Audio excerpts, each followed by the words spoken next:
এখন ভোর 5:30 বাজে। ঘুম থেকে উঠে ব্যালকনিতে চলে আসলাম। আমার ব্যালকনি দুটোটাকে ক্যাটপ্রুফ করেছি, আপনাদের সাথে শেয়ার করা হয় নাই। এই ব্যালকনিটা দিয়েই পুষি পড়ে গিয়েছিল, ওর জন্যই ক্যাটপ্রুফ করে নেওয়া।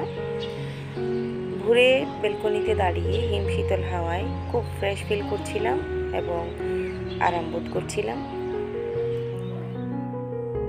আজকে অনেকগুলো কাজ, 5-6টা ডেলিভারি একসাথে দিতে হবে, তো সেটার প্রিপারেশনের জন্য চলে আসছি। আমার সব কাস্টমারগুলাই রিপিট কাস্টমার।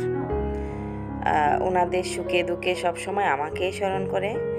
একটা আপু তার মেয়ে শ্বশুর বাড়িতে ভাপা পিঠা দিবে। শীতের সিজন আসলে, শুধু শীত না, বিভিন্ন সিজন আসলে আমাদের চট্টগ্রামের বিয়ে দেওয়া মেয়েদের মা বাবাদের খুব একটা টেনশন থাকে মেয়ে শ্বশুর বাড়িতে সিজনাল সব জিনিস পাঠানোর জন্য। তো আপা ফোন দিয়েছেন, মেয়ে বেড়াতে আসছে, আজকে নিতে আসবেন। কালকে অর্ডার দিয়েছিলেন উনি, তো ওনার কাজটা আগেই সম্পন্ন করেছি সকাল সকাল উঠেই। এরপরে আরও 5-6 দিন আগে একটা আপু, ওনার বাসায় আজকে হচ্ছে বার্থডে পার্টি ওনার বাচ্চার, তো উনি রোল চেয়েছেন, এটা রেডি করে দিতে হবে। তো গতকালকে কিছু বানিয়ে রেখেছিলাম, আজকে কিছু বানাচ্ছি, এগুলা ভেজে রেডি টু ইট করে দিতে হবে। তারপরে আরেকটা আপু 2টা ডিমের পুডিং চেয়েছিলেন, ওনারটাও গতকালকে রাতে বানিয়ে রেখেছি, এখন মোল্ড আউট করেছি। তো এইভাবে উপরে আরেকটা ঢাকনা দিয়ে ওনার কাছে পাঠিয়ে দেওয়া হবে। এটা হচ্ছে আমার প্রতিদিনের কাজ।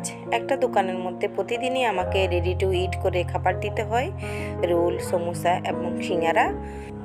সারাদিন বিভিন্ন কাজ নিয়ে ব্যস্ত থাকি, ভিডিওটা তেমন একটা করতে পারি না। অরবিন থাকলে আমার পিছনে পিছনে ঘুরে ভিডিও করে দেয়। এগুলো আমার নিজের হাতে করেছি, সেজন্য একটু নড়াচড়া বেশি করছে। প্রিয় ভিউয়ার্স, আমরা যারা বিবাহিত নারীরা আছি, অনেকেই কোয়ালিফিকেশন থাকার সত্ত্বেও কোনো কিছুই করতে পারি না। বাচ্চা, সংসার, হাজব্যান্ড, পরিবার এগুলো সামলাতে গিয়ে নিজের পরিচয়টাকে আমরা পেছনে ফেলে চলে আসি। একটা সময় গিয়ে কিন্তু এই ভুলের খেসারত আমাদের দিতে হয়।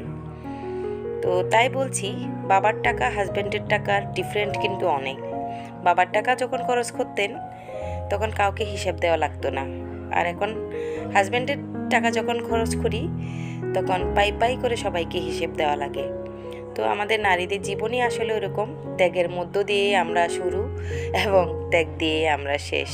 আল্লাহ তাআলা আমাদের কিছু না কিছু জ্ঞান দিয়ে দুনিয়াতে পাঠিয়েছেন, তো যার যে জ্ঞানটা বেশি আছে ওটা নিয়ে এগিয়ে যেতে হবে।